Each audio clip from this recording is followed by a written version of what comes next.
Hello friends, welcome on my YouTube channel competitive पाठशाला।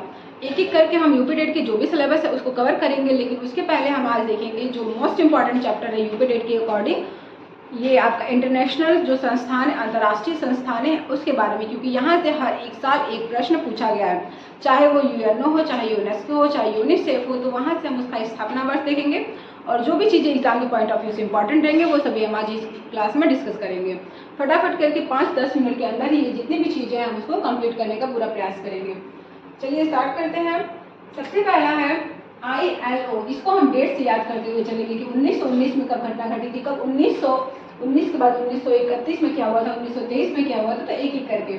सबसे पहले ILO, इसका फुल फॉर्म है international labour organisation. International labour organisation की स्थापना हुई थी 1919 में और इसका हेडक्वार्टर है जिनेवा में।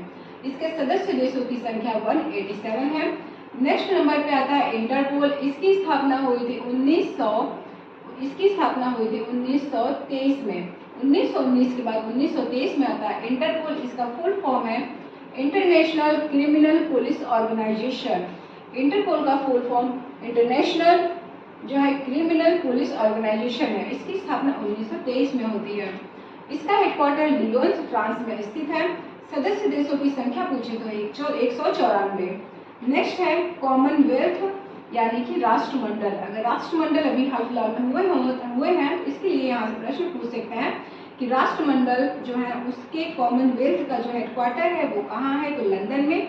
इसकी स्थापना 1931 में हुई थी। सदस्य देशों की संख्या 54 है। नेक्स्ट है यूएनओ। यूएनओ का हेडक्वार्टर यूएनओ का full form United Nation Organisation है।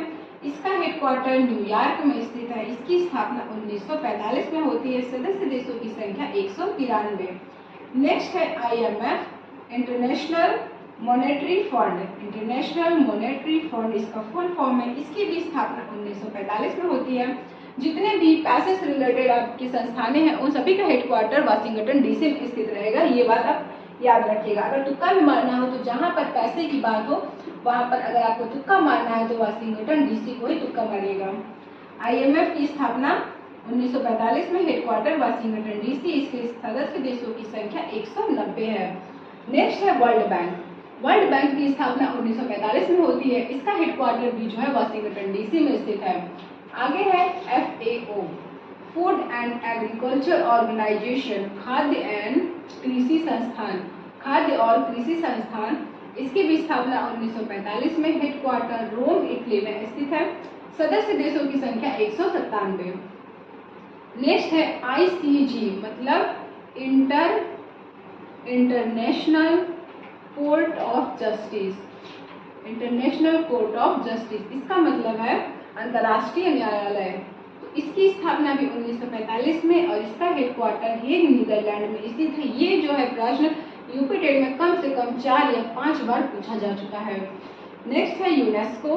यूनेस्को का full form United Nation Educational Scientific Cultural Organisation और इसकी भी स्थापना 1945 में होती है। इसका हेडक्वार्टर पेरिस में स्थित है। आगे है UNICEF. UNICEF United nation children fund इसका फुल फॉर्म है। इसकी स्थापना 1946 में होती है। इसका हेडक्वार्टर न्यूयॉर्क में स्थित है और सदस्य देशों की संख्या 191 है। नेक्स्ट है बिम्स्टेक। बिम्स्टेक बार बार एग्जाम में पूछने की संभावना बन जाती है क्योंकि बिम्स्टेक का जो हेडक्वार्टर है वो ढाका में स्थित है।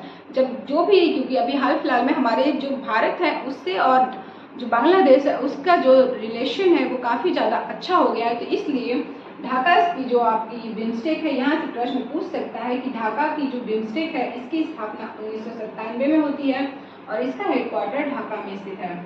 नेक्स्ट है संघाई सहयोग संगठन, मतलब SCO।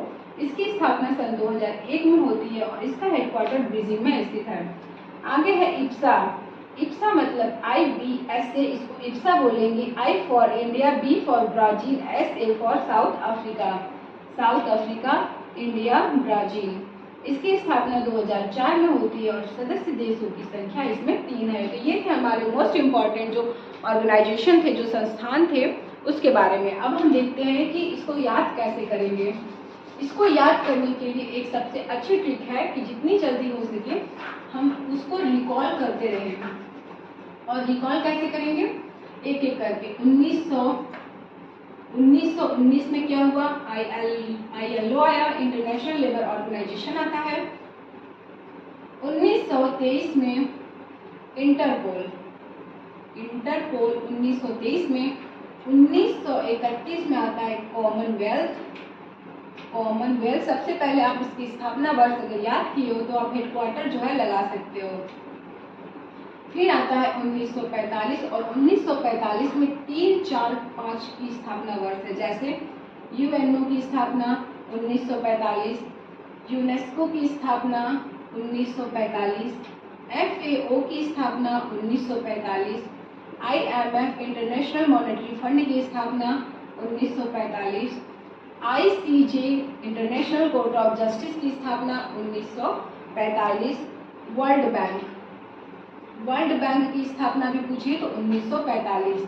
तो यहाँ से 1919 में 1, 1923 में 1, 1931 में 1 और 1945 में कुल 6, तो टोटल हो गए 9। फिर 1945 के बाद जब हम आगे बढ़ेंगे तो 1997,